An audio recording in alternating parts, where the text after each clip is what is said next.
Hello everyone. दोस्तों हम पढ़ रहे हैं धरती धन्ना अपना। जगदीश चंद्र का ये उपन्यास है और ये यूजीसी नेट की जो यूनिट 6 है उसमें आपको ये उपन्यास लगा हुआ है। इससे पहले 3 और उपन्यास हमने कंप्लीट कर लिए। एक तो तमस हमने कंप्लीट किया है, एक शेखर एक जीवनी और एक आपका वंटी। ये हमने लाइन बाय लाइन कवर कर लिए उपन्यास। ठीक है, तो आज का सेशन शुरू करते हैं। ये आपका धरती धन्ना अपना उपन्यास है, इसमें हमने 8 लेक्चर इसके कंप्लीट कर लिए लाइन बाय लाइन और आज का हमारा 9वां लेक्चर है। ठीक है, तो शुरू करते हैं। 13वें परिच्छेद से शुरू करते हैं। निक्कू और काली ने सुलह सफाई की खबर सुनते ही मंगू आग बबूला हो गया। वह लाठी उठा जूता घसीटता हुआ निक्कू के घर आ गया। निक्कू सो रहा था। मंगू ने उसकी टांग झंझोड़ दी तो वह हड़बड़ा गया। वह कुछ क्षण तक मंगू की ओर देखता रहा, फिर रूंधी हुई आवाज में बोला, मंगू, बाजी चौपट हो गई। तेरे कहने पर मैं काम पर नहीं गया और इधर से भी कुछ न मिला। घर में आटे की चुटकी तक नहीं है। पानी पीकर सबके पेट में अफारा पड़ गया है। कुत्ते की औलाद, तू उम्र भर भूखा रहेगा। तेरे जैसे आदमी को तो मैंने पानी भी नसीब नहीं होना चाहिए। मंगू ने कड़कड़ाती हुई आवाज से कहा, मैंने क्या नहीं किया। जिस जगह काली ने निशान लगाए थे वहां धरना देकर बैठा रहा। उसे गालियां दी और ललकारा, लेकिन वह जवाब में मेरे सामने हाथ जोड़ता रहा। वह मेरी दीवार की ओर हाथ भर अपनी जमीन जो छोड़ने के लिए भी तैयार हो गया। उसने तुम्हारे साथ धोखा किया है। तूने बना बनाया खेल बिगाड़ दिया। तुम्हारी जगह मैं होता तो 5-10 रुपए जरूर हथिया लेता। निक्कू की ओर घृणा भरी नजरों से देखता हुआ मंगू बोली। रुपए का जिक्र सुन प्रीतो चौंक गई। उसने सोचा कि काली का ट्रंक रुपए से भरा हुआ है, इसलिए प्रतापी दिन में 50 बार उसका ताला टटोलती है। वह मंगू के पास आ खड़ी हुई और निक्कू के मुंह में हाथ देती हुई बोली, इस मोए की उम्र बीत गई लेकिन कोई भी काम करना नहीं आया। लोग बिगड़े खेल बना लेते हैं, यह बना बनाया खेल बिगाड़ देता है। मेरी तो ऐसी किस्मत फूटी है कि रंडापा भी नहीं मिलता। यह मर जाए तो घर में एक नफरत तो कम हो जाए। फिर वह मंगू की ओर मुड़ती हुई तीखे स्वर में बोली, तू भी तो यह से सलाह देकर आप चौधरी की हवेली चला गया। मंगू ने प्रीतो की ओर घूर कर देखा तो वह फिर निक्कू पर बरसने लगी। मोया उछलता हुआ बहुत है, लेकिन पानी की झाग की तरह बैठ भी जल्दी जाता है। काली ने 2-4 मीठी मीठी बातें की तो वहां यह उसकी बुनियाद तक खोदने के लिए तैयार हो गया। यह सुन निक्कू भड़क उठा और प्रीतो की 7 पुस्तों की एक गाली में पिरोता हुआ बोला, तुम उसे पुत्र पुत्र कह रही थी, उसे छाती के साथ लगाने पर तुली हुई थी। मैं तेरी करतूतों को अच्छी तरह समझता हूँ। मंगू ने जब देखा कि वे दोनों आपस में ही उलझने लगे तो वह उन्हें खामोश करता हुआ बोला, टोकरी से गिरे हुए बैरों की तरह अभी कुछ नहीं बिगड़ा है। अभी आधी बुनियाद खुदी है। लोग तो इमारत बन जाने पर भी झगड़ा खड़ा कर देते हैं। दोपहर के बाद जब काली काम शुरू करने के लिए आए तो तुम पहले ही उस जगह पर खाट बिछाकर बैठ जाना। बाद में मैं अपने आप संभाल लूंगा। निक्कू की प्रतिक्रिया जानने के लिए मंगू उसकी ओर देखने लगा। निक्कू खामोश था। काली के साथ झगड़ने का ख्याल आता तो उसका दिल दहल जाता, लेकिन जब रुपये की ओर ध्यान जाता तो उसकी हिम्मत बंध जाती। निक्कू को असमंजस में देख मंगू उसको कंधे से झंझोड़ता हुआ बोला, तू मर्द है, मर्दों जैसे काम कर। यह तो सिर्फ बच्चों की पलटन तैयार करने के लिए मर्द है। बाकी यह तिनका भी तोड़ता है तो वह इसकी बाहें दर्द करने लगती है। प्रीतो ने निक्कू को मुंह चढ़ाते हुए कहा। निक्कू ने घूर कर प्रीतो की ओर देखा और हकलाता हुआ बोला, तू कहता है तो एक बार फिर कर देखता हूँ, लेकिन तुम वहीं रहना। अगर तुमने मैदान मार लिया तो रात को दारू शराब पिलाऊंगा। शराब का नाम सुन निक्कू का हौसला कुछ बुलंद हुआ और वह खाट से उठता हुआ विश्वास भरे स्वर में बोला, अगर शाम तक खुदी हुई बुनियाद भी मिट्टी से न भर दी तो मेरे मुंह पर थूक देना। मंगू के सामने ही निक्कू सिर पर चादर लपेटने लगा तो वह खुश हो गया और बार बार खखड़ाता हुआ बदमस्त सांड की तरह गली में आ गया। दिन ढले जीतू को साथ ले काली बुनियाद खोदने के लिए आया तो निक्कू पहले से ही सिर पर चादर बांधे और हाथ में लाठी पकड़े हुए वहां खड़ा था। यह देख काली का माथा ठनका, लेकिन वह मुस्कुराता हुआ नर्म स्वर में बोला, चाचा धूप में क्यों बैठा है? अब बैठा उठ, तुम्हारी खाट छाँव में बिछा देता हूँ। उसके नरम शब्दों में निकू का दृढ़ निश्चय कमजोर पड़ने लगा, लेकिन रुपए और शराब का ख्याल आते ही उसकी फिर से हिम्मत बंध गई और उसने तीखे स्वर में कहा, सवेरे तुमने धोखे से आधी बुनियाद खोद ली है, अब आगे नहीं खोदने दूंगा। जीतू भी काली के पास आ गया और उसे कंधे से झकझोरते हुए पूछा, चाची निक्कू क्या कह रहा है? काली ने बताया तो उसने हंसते हुए निक्कू से कहा, चाचा बेवक्त का टट्ठा अच्छा नहीं होता। उठ काम करने दे। निक्कू ने जीतू को मोटी सी गाली दी, चला जा यहाँ से कंजर की औलाद, मेरे मुंह लगा तो जमीन में जिंदा गाड़ दूंगा। वह खिलखिलाकर हंस पड़ा और काली से बोला, निक्कू चौधरी से तू आप ही बात कर, मुझे तो जमीन में जिंदा गाड़ देने की धमकी दे रहा है। काली ने निक्कू के पास जाकर बहुत गंभीर स्वर में कहा, चाचा क्यों समय बर्बाद कर रहा है? चल उठ यहाँ से, मैं तुम्हारे तरफ आधा हाथ जमीन छोड़ दूंगा। तू जगह छोड़ने वाला कौन है? तेरी हैसियत ही क्या है? बात तो ऐसे करता है जैसे मरब्बों का मालिक हो। निक्कू ने काली की खिल्ली उड़ाते हुए कहा, चाचा इस तरह तो वे लोग भी झगड़ा नहीं करते जिन्हें सचमुच मरब्बे बांटे होते हैं। अगर तुम्हें यहाँ शक है कि मैं तुम्हारे जमीन का दबा हुआ हूँ तो मुल्ले की पंचायत बुलाकर मोहल्ले की पंचायत बुलाकर फैसला करा ले। मैं किसी पंचायत को नहीं मानता। एक तो मेरी जमीन खा रहा है और ऊपर से धौंस दे रहा है कि निक्कू ने ऊंचे स्वर में कहा। उसकी आवाज़ सुन अपने दरवाजे की ओट में खड़ी प्रीतो बाहर निकल आई और झोली फैला काली का स्यापा करने लगी। चौगान में बैरी के नीचे बैठी चाची प्रतापी को खबर मिली तो वह प्रीतो के सारे कुटुंब को गालियां देती हुई वहां आ गई। दोनों के बीच लड़ाई घास में लगी आग की तरह भड़कने लगी और पल भर में सारा मोहल्ला इकट्ठा हो गया। मर्द तकिए से दौड़कर वहां पहुंच गए। निक्कू को खाट से उठाने की कोशिश करता हुआ काली बोला, चाचा तू वहां से उठ तो सही, मैं अभी तेरे साथ फैसला करता हूँ। अब यहाँ से मेरी लाश ही उठेगी। निक्कू ने उसका हाथ झटकते हुए सख्त लहजे में कहा, चाचा लाश उठे तेरे दुश्मनों की। काली उसे फिर से उठाने की कोशिश करने लगा तो निक्कू चारपाई के साथ पहले से ही ज्यादा सटक कर बैठ गया। काली में ने जब देखा कि निक्कू झगड़े पर उतारू है तो वह क्रुद्ध स्वर में बोला, जा अपने वकील को बुला ला ताकि मैं दोनों से एक साथ ही बात कर लूं। काली की इस बात पर लोगों की भीड़ में जोर का ठहाका गूंज गया। इतनी देर में बाबू फत्तू भी वहां पहुंच गया। नीकू की खाट पर बैठा हुआ बोला, नीकू अब तू बच्चा नहीं है, कल तो तेरी लड़की की शादी हो जाए तो साल 2 साल में तू धोती वाला ही हो जाएगा। अकल से काम ले, झगड़े फिसाद में क्या रखा है? तू कौन है मेरे मामले में दखल देने वाला? बुढ़ा मरघट तक पहुंच गया है लेकिन चौधर से बाज नहीं आता। निक्कू ने बाबे फत्तू की खाट में धक्का देते हुए कहा। वह गिरने लगा लेकिन पास खड़े बंतू ने उसे संभाल लिया।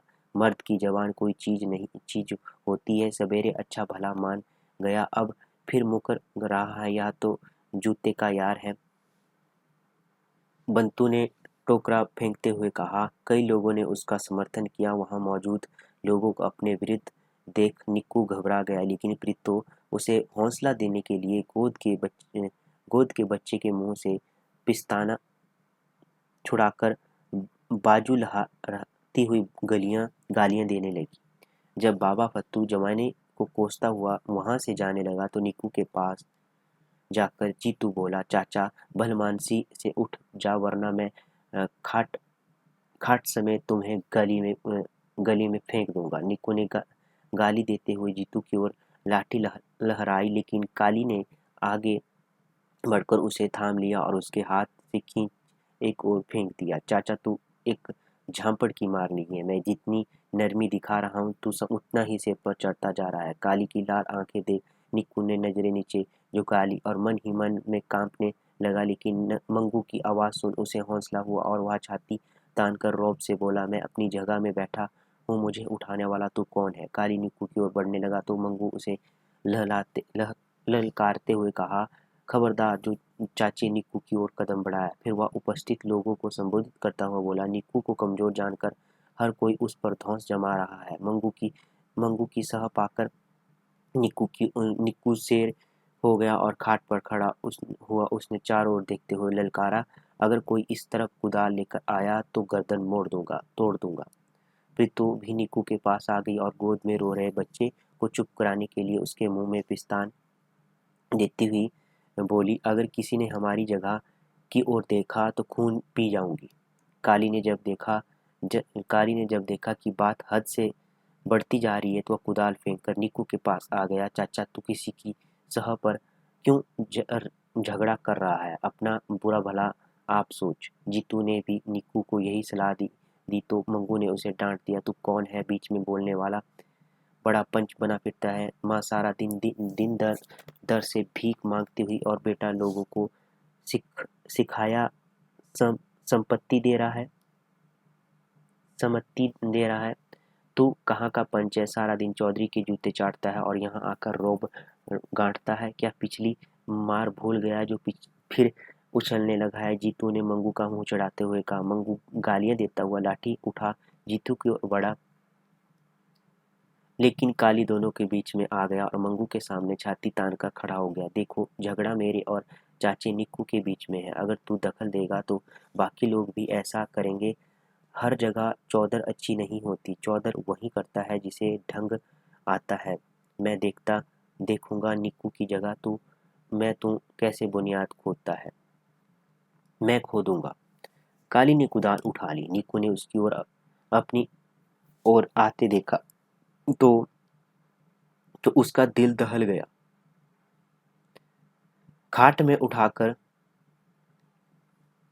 खाट से उठकर एक ओर जा खड़ा हुआ काली ने खाट को घसीट कर बुनियाद से परे हटा दिया और हाथ पर थूके थूके उन्हें मलने लगा ताकि कुदाल के पस्ते पर पकड़ मजबूत रहे। निक्कू की ओर देखता हुआ मंगू ऊंचे स्वर में बोला, देख क्या कर रहा है? क्या रहा है? देख क्या रहा है? आगे बढ़कर उसे रोक दे। निक्कू अपनी जगह पर ही खड़ा रहा तो मंगू ने उसे काली की ओर धकेल दिया। काली ने उसे बाजू से पकड़कर पीछे कर दिया। मंगू ने एक बार फिर काली की ओर धक्का दिया तो निक्कू अपने आप को संभाल न सका और लड़खड़ाता हुआ पक्की ईंटों के ढेर से जा टकराया। उसने जोर से चीख मारी, हाय, मैं मर गया। लोगों ने आगे बढ़कर निक्कू को उठाया तो उसके माथे में खून बह रहा था। उसको जख्मी देख सब सहम गए और धीरे धीरे खिसकने का यत्न करने लगे। प्रीत तो अपनी छाती पीटती हुई विलाप करने लगी। माँ को रोता देख बच्चे भी बिलखने लगे। काली ने कुदाल फेंक दी और निक्कू को वहां से उठा खाट पर लेटा दिया। वह निडाल था और उसके चेहरे पर पिलाहट छा गई थी। मंगू अपनी लाठी पटकता हुआ बोला, अब यहाँ से भागने की कोशिश न करना, मैं तुम्हें हथकड़ियाँ लगवा कर ही दम लूंगा। कहता हुआ वहां से दौड़ गया। काली ने सरसों के तेल से हल्दी मिलाई और निक्कू के माथे पर लेप करके ऊपर पट्टी बांध दी। उसके मुंह में पानी डाला। वह इर्द गिर्द मर्दों, औरतों और बच्चों को पीछे हटाता हुआ निक्कू को पंखा करने लगा। उसके सिरहाने बैठी प्रीतो कभी छाती पीटने लगती और कभी माथा। जब किसी ने कहा कि मंगू चाचा बुलाने गया है, मंगू थाना बुलाने गया है, तो चाची का दिल घटने लगा और बेहोश हो गई। ज्ञानों ने मुंह में पानी डाला और नाक बंद करके उसकी गस्सी तोड़ी। चाची ने आंखें खोल दी और दहाड़ मारती हुई बोली, हाय, मेरी काली को अब थाना पकड़ कर ले जाएगा। वह फिर बेहोश हो गई। उसका रंग हल्दी सा पीला पड़ गया और होंठ ऐसे बंद हो गए जैसे वे आपस में जुड़ गए। निक्कू की करहाएं, पीतू का विलाप, चाची की बेहोशी और काली की घबराहट देख ज्ञानों की आंखों से आंसू आ गए और उसके होठों में मंगू के लिए बददुआ निकली। काली कभी चाची को हौसला और देता और कभी निक्कू का हाल पूछता। चौधरी हरनाम सिंह की हवेली को जाते हुए मंगू ने छज्जू शाह को भी खबर की कर दी और उसने रास्ते में मिलने वाले हर व्यक्ति को बताया कि काली ने निक्कू को मार दिया, उसका खून कर दिया है। जिसने भी सुना वह अपने सब काम छोड़कर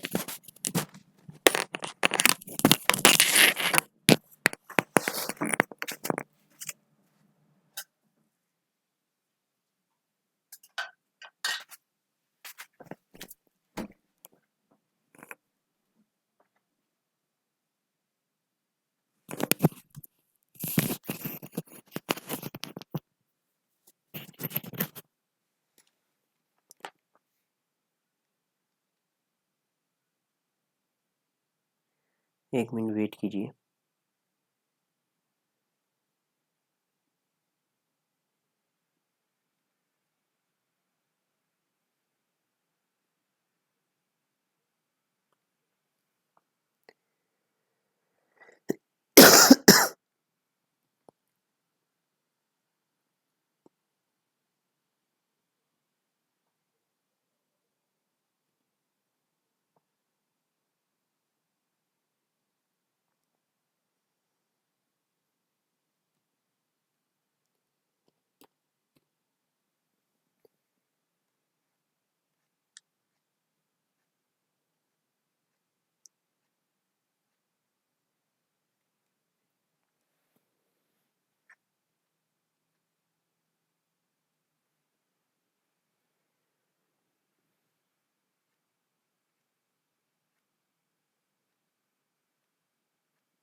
एक मिनट वेट कीजिए, लैग बहुत मार रहा है आज।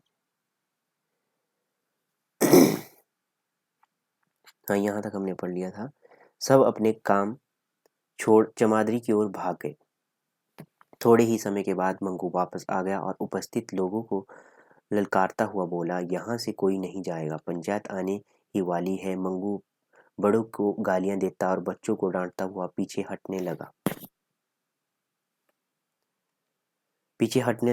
उसके बाद वह काली का नाम लिए बिना उसे बहुत ऊंची आवाज में धमकियां दे रहा था, लेकिन काली इनको अनसुना करता हुआ निक्कू को पंखे से हवा करता रहा। मंगू ने जब चौधरी हरनाम सिंह और छज्जू शाह को गली में आते देखा तो जोर जोर से बोलने लगा, चुप हो जाओ, चौधरी जी गए हैं। चौधरी हरनाम सिंह और छज्जू शाह के पहुंचने पर काली पंखा छोड़ एक तरफ हट गया। चौधरी हरनाम सिंह ने निक्कू के माथे पर पट्टी और उसके ऊपर तेल में मिले खून का धब्बा देख काली की ओर से यूं नजरें उठाई जैसे उसे भस्म कर देना चाहता हो। जब से तू गांव में आया है चमादड़ी में शरारत बहुत बढ़ गई है। पहले यही मोहल्ला था और यही लोग थे, लेकिन इनमें से कोई कान में डालने पर भी नहीं चुभता था। लेकिन जिस दिन से तूने यहाँ कदम रखा है रोज दंगा फिसाद होने लगा है। कभी किसी को मारता है, कभी किसी का सिर फोड़ता है। काली ने चौधरी की ओर भरपूर नजरों से देखा और दृढ़ स्वर में बोला, शरारत पहले भी होती थी, लेकिन लोग चुपचाप सहन कर लेते थे। मैं उस समय चुप नहीं रह सकता जब पानी सिर से गुजरने लगता है। यह सुन चौधरी को बहुत क्रोध आया, लेकिन छज्जू साहब उसका हाथ दबाता हुआ बोला, कालिदास, बात क्या हुई? निक्कू का सिर कैसे फट गया? काली उत्तर देने लगा तो मंगू बीच में ही बोल पड़ा। छज्जू शाह ने उसे झिड़क दिया, चुप रह, पहले उसकी बात सुनने दे, बाद में तू भी अपनी सुना लेना। काली ने पूरी कहानी सुनाई तो चौधरी ने घृणा भरे स्वर में कहा, इन कमीनों के दिमाग में जरूर कोई कीड़ा होगा जो उस जमीन के लिए लड़ रहे हैं जिस पर इनका हक नहीं है। आदमी जायदाद के लिए झगड़ा करे तो कोई बात भी नहीं है। चौधरी जी, काली अपने आप को पूरे गांव का मालिक समझता है। मंगू ने आगे बढ़ते हुए कहा। काली उत्तेजित स्वर में बोला, मैं तो जमीन के उस टुकड़े को भी अपनी जायदाद नहीं समझता, मैं तो सिर्फ मलबे का मालिक हूँ। तो पूरे मलबे का मालिक भी नहीं है, भी नहीं मालिक, मलबे का भी मालिक नहीं है। यह मिट्टी गांव के छप्पड़ की है। चौधरी का क्रोध बढ़ने लगा तो छज्जू शाह ने फिर उसका चेहरा उसका हाथ दबा दिया और बोला, काली, अगर निक्कू झगड़े पर उतारू था तो तू चौधरी के पास आ जाता। अपने आप जबरदस्ती फैसला करने की क्यों कोशिश की? साहजी सवेरे यह बिल्कुल मान गया था, जिससे जी चाहे पूछ लो। सच पूछो तो यह सारी शरारत मंगू की है। इसी ने निक्कू को उकसाया, भड़काया और झगड़ा खड़ा करा दिया। फिर उसे ईंटों के ढेर पर धक्का दे उसका सिर फोड़ दिया। यह झूठ है। निक्कू को गरीब और कमजोर समझकर यह उसका हक मार रहा है। मंगू ने सफाई पेश की। इस मोहल्ले में सभी गरीब हैं, मेरे कौन से हल चलते हैं? काली ने कहा। मंगू बहुत ऊंची आवाज में उत्तर देने लगा तो छज्जू सा अपने कानों पर दोनों हाथ रखता हुआ बोला, मंगू आहिस्ता बोल, यहाँ सब कानों वाले खड़े हैं। फिर उसने चौधरी से कहा, निक्कू भी सिर फिरा है, अपना नफा नुकसान आप नहीं सोचता। निक्कू खाट पर खड़ा करहा रहा था। उसे विश्वास हो रहा था कि काली से उसे फूटी कौड़ी भी नहीं मिलेगी। लेटे लेटे उसने चौधरी के पांव की ओर झुकते हुए कहा, चौधरी मैं मर गया, मेरा सिर फोड़ दिया। फिर तो सब बच्चों को चौधरी के सामने खड़ा करके बिलाप करने लगी, चौधरी जी, अगर तेरे चमार को कुछ हो गया तो इन छोटे छोटे बच्चों का क्या बनेगा? चौधरी हरनाम सिंह चुप रहा। उसकी समझ में नहीं आ रहा था कि क्या करे। उसे सारे मामले में काली का बहुत कम कसूर नजर आ रहा था। वह वहां से चला जाना चाहता था, लेकिन कोई फैसला किए बिना जाना असंभव था। वह बेजारी से बोला, सा, इन कमीनों को कैसे समझाया जाए कि लड़ाई झगड़े में कुछ नहीं रखा? छज्जू सा ने बाबे फत्तू को देख कहा, तुम मोहल्ले का बुजुर्ग है, तू ही इन्हें अक्ल दिया कर। बाबे फत्तू ने अपने हाथ की पतली सी लाठी जमीन पर रख दी और कानों को छूता हुआ बोला, साहाजी, निक्कू को तो रब भी नहीं समझाता।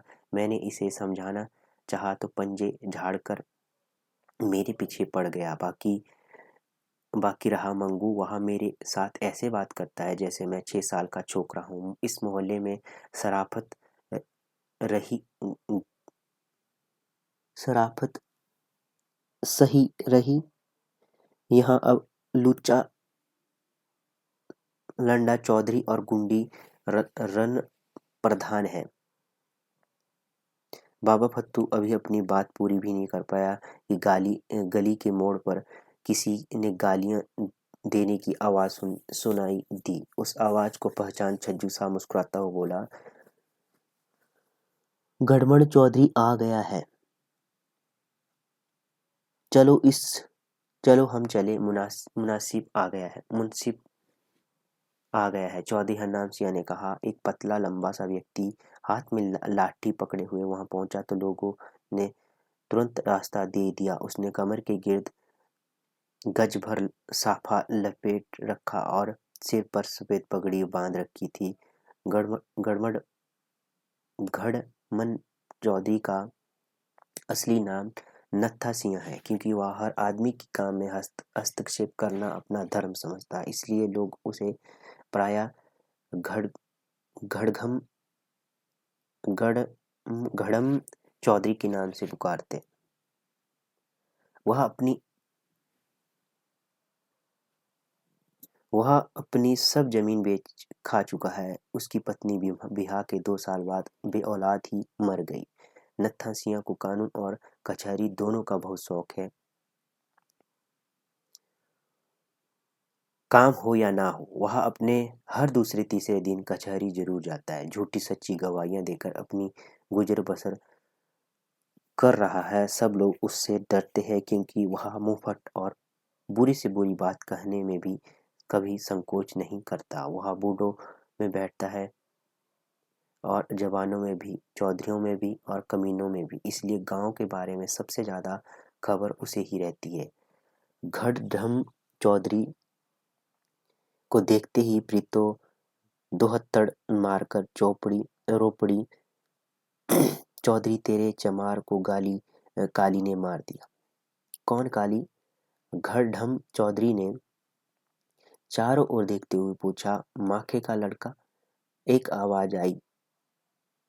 घड़म चौधरी ने के जहन में एक तस्वीर उभरी और उसकी जगह एक दूसरी तस्वीर ले गए।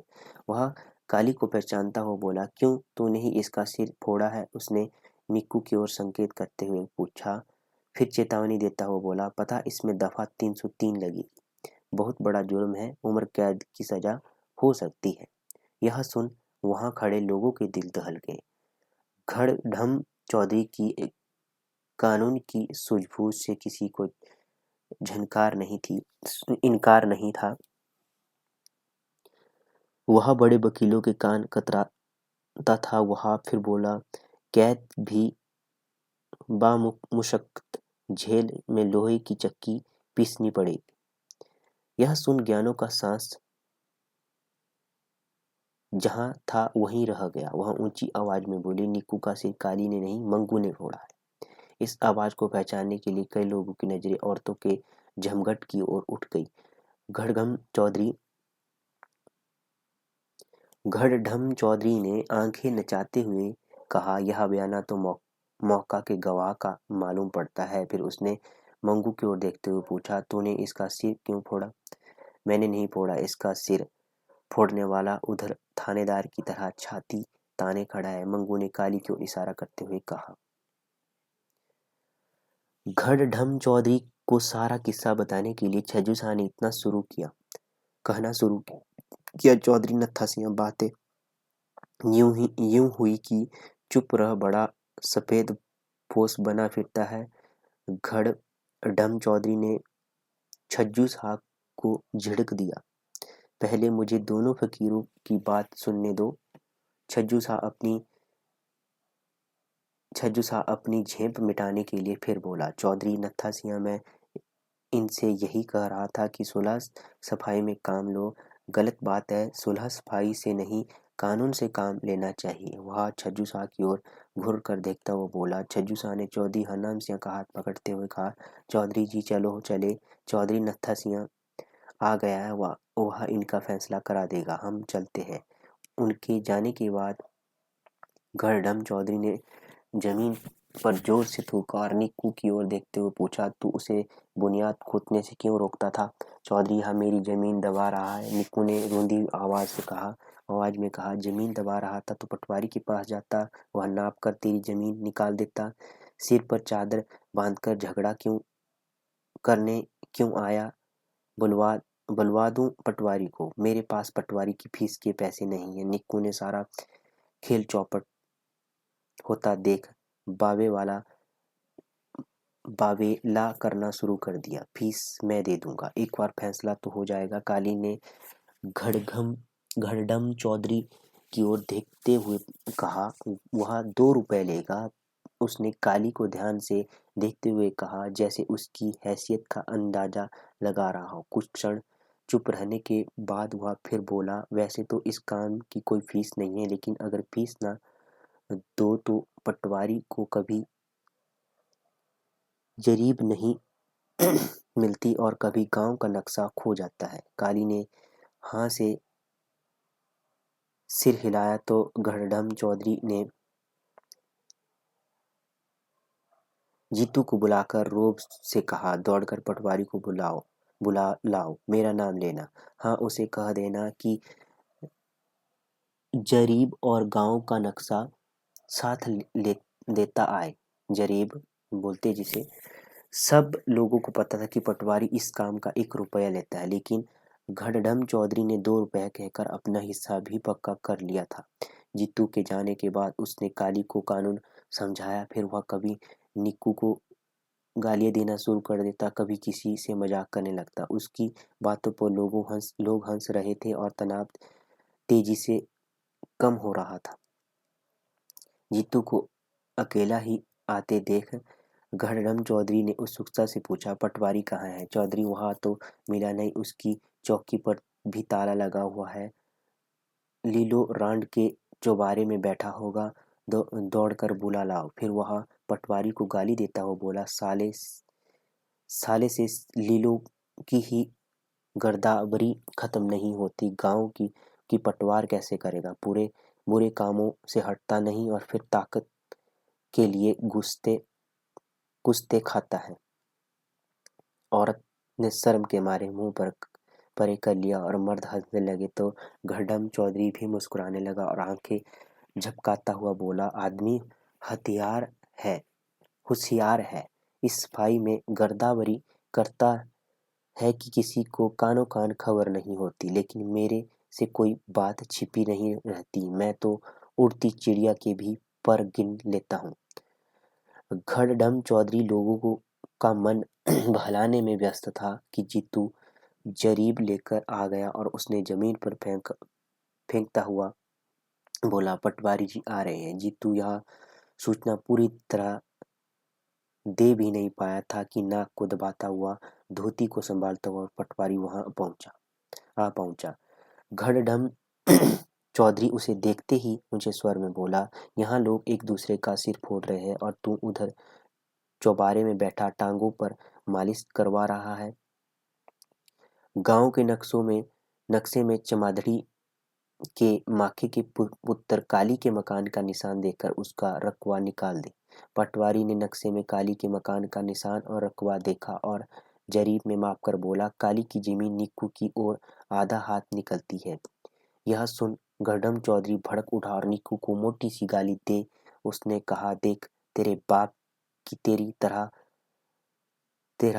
तरफ आधा हाथ जमीन निकली है। अगर वह कचहरी में मुकदमा दायर कर दे तो तू अंदर हो जाएगा। बड़ा सुरमा बना फिरता है, सिर पर चादर बांधकर लड़ाई करने निकलता है। फिर वह काली से बोला, इसकी दीवार आध हाथ चौड़ाई तक गिरा दो। अगर यह झगड़ा करे तो मार मार कर इसकी हड्डियां तोड़ देना। काली ने जेब से 2 रुपए निकाले तो घड़म चौधरी के आगे बढ़ उसके हाथ में से ले लिए। उसने निक्कू की दीवार गिरा देने की एक बार फिर ताकीद और पटवारी को साथ ले वहां से चला गया। मंगू पहले ही खिसक गया था। निक्कू भी कहराता हुआ उठ गया। प्रीतो बच्चू को घसीटता हुई उसके पीछे पीछे चल दी। धीरे धीरे बाकी लोग भी खिसकने लगे। सूर्यास्त तक वहां केवल काली और चाची रह गए। वह उदास सा चाची के पास जा बैठा। चाची की उखड़ी हुई सांस देख उसकी उदासी और भी घनी होने लगी तो वह बुनियाद खोदने लगा। जब इस काम में भी दिल नहीं लगा तो वह चाची से परे हटकर जमीन पर ही बैठ गया। उसे बार बार ख्याल आ रहा था कि वह किन अरमानों के साथ गांव आया था। उसका जी चाहा कि वह वापस चला जाए। गांव में इतनी दूर की वापस आने का ख्याल बस तड़प बनकर रह जाए। तो यहीं तक पढ़ते हैं आज। बाकी नेक्स्ट इसका नया परिच्छेद है जो 14वां, इसे हम अगले सेशन में कवर करें। तो धन्यवाद दोस्तों, मिलते हैं नेक्स्ट सेशन में। तब तक के लिए जय हिंद, जय भारत।